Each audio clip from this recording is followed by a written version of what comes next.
Good afternoon, Paul Atherton here, 10x ROI. And what I'm going to bring to you in today's video is a sense check, the ultimate sense check, scientific sense check for when you've got a new product idea that you're all passionate and enthusiastic about. How do you filter that through a set of criteria that tell you whether that's going to be a winner or not? Yeah? How do you get confidence that your idea is going to be something people will pay for, right? People are going to pay for, because that's the ultimate, isn't it? When we're creating, it's like, are people going to pay for this? We get all carried away with the idea to start with, and we're full of bags of enthusiasm and passion for it, and then somebody says something that puts a doubt in our head, or we ourselves kind of say, hang on a minute, is someone going to pay for our stuff? And what I've always worked with historically is I've worked with Maslow's hierarchy of needs. So I've kind of fed through the products that I've developed, which are all coaching products and training products, right? So this works for every product, by the way, but I've historically done it for my stuff. And I've coached clients on a variety of products, services, and real products, okay? And this method, when I did it through Maslow's hierarchy of needs, worked particularly well. So what we would always do is I'd say, okay, let's look at Maslow's hierarchy of needs and which of these needs does your product serve? Because as long as you're serving a genuine human need and solving a problem relating to that need, you've got a winner. Okay, so Maslow's needs, physiological first, so it's the warmth, the essential stuff, warmth, shelter, food, water, the basic survival stuff. Then it's safety and security, a feeling of safety, being cared for, secure. After that, it's love and belonging. So we're really starting to get now beyond pure survival and into luxuries, if you like, love and belonging, connection. After that, it's esteem. Esteem is how I'm seen by others and how I see myself. So significance, where I fit, where I am in the scheme of things. That becomes important now that the other needs below it are met. And of course, this is progressive. So once the previous needs are met, we aspire to the higher ones. And then our ultimate goal, our ultimate need in life is self-actualization. So we realize our full, truest potential. And when we're operating at a level where we're hitting on that, life is fulfilling. So what I've always fed it through is, right, does your product serve the higher needs? Does it serve love and belonging? Does it serve esteem? Does it serve self-actualization? And are you aiming it at a target client, a target client tribe? Are you aiming it at people who've got the other needs met? Because there's no point aiming a product that boosts your self-esteem at an audience who have not got their physiological needs met. So that's how I've historically done it, and it's always been a good yardstick. But I've taken it a step further recently and been using this with some clients, and it's proved to be absolutely great, really effective as a yardstick for whether this stuff sells. And lo and behold, when it then gets launched, they take off big time.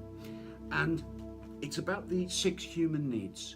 Tony Robbins popularized this many years ago, and the 6 human needs that he pointed to, that's now become kind of established and accepted, is certainty. So, a real feeling of certainty in life. Then the second need is, bizarrely or paradoxically, uncertainty, so variety. Once we've got certainty, we then want variety. The third is significance, and that's a kind of like the esteem one in Maslow's. So where do I fit in things? What's my position? Am I significant? Do I matter? Do I figure in things? After that, it's growth. So, am I growing? Am I growing in my skills? Am I growing in my attributes and characteristics? Love and connection, of course. And then contribution. There's a need within each of us to contribute, to help others, to serve a greater good than ourselves. Now, those 6 needs apply to each of us in different measure. We have dominant needs. There's a score, there's a test that can be taken, and it's fantastic, by the way. It's great. So do that test for yourself and for your people. There's so many ways this can be used in teams, for clients. It really is powerful. But what I've been using this for is for products.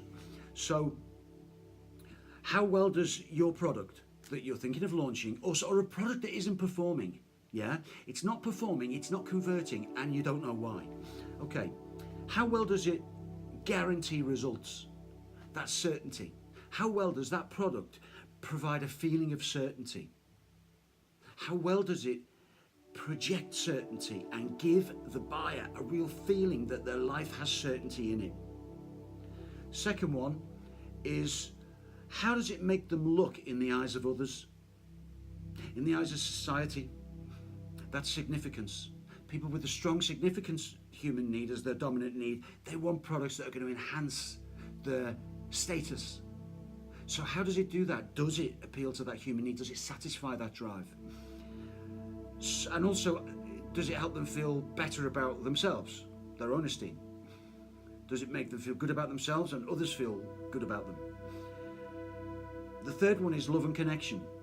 So does your product help them to connect better with others, with their partner, with their significant others? Does it help them make new connections or increase the quality of existing relationships? You look at dating sites, for instance. That's a clear product that appeals to that need. Absolutely huge marketplace. Bang, it appeals straight to that need, satisfies it big time. How does your product serve a need? How does it get them new experience? So how does your product give them variety, new experiences, fun, a way of experiencing life in different ways? How does your product bring variety to your client's life? And finally, contribution. How does your product or service allow them to make a contribution to a greater cause, or to feel as if they are making a contribution to a greater cause? Because it's all about feelings. Everything we ever do is about a feeling. We're always chasing a feeling.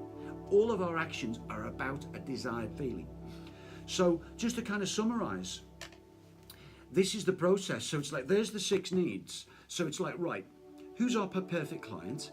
What's their problem that we've traditionally solved for them? And now, where are they in their human needs, and what's missing? Which of their human needs are not being fully satisfied, and how does our product hit one of those human needs right dead center in the target and fully satisfy it? It should satisfy more than one. If you can satisfy 2 or 3 needs there, you've got a winner. But if it doesn't, and it's kind of vague, then you've got to go back to the drawing board. Use this as well for products that are not performing or have ceased performing, and they once did. Maybe people's needs have changed. Maybe the audience's needs have changed. I'll leave it with you. There's some cracking strategy there. I'm using it and getting a great result with it. It's kind of been added. I've added it onto my my inclusion of Myers-Briggs type profiling for when I write people's sales processes. I'm writing sales processes to appeal to a certain personality type, and that's just like performing amazing. 10x ROI is like being way surpassed. I've done a calculation today on my half year, and my client on average is getting like a 15 to 20 x ROI, and that's because of these products, the scientific addition of the Myers-Briggs profiling, and now of late this 6 human needs profiling. So we're really applying some science to the products to make the sales process just absolutely, real killer process. That one is totally ethical because it's about science of people's genuine needs. Secondly, is fascinating to the buyer as well when you explain this stuff. And thirdly, provides great value. Always provides great value. That's the key. There's no doubt about the value it provides. It provides it immediately, and it provides it permanently. Okay, guys?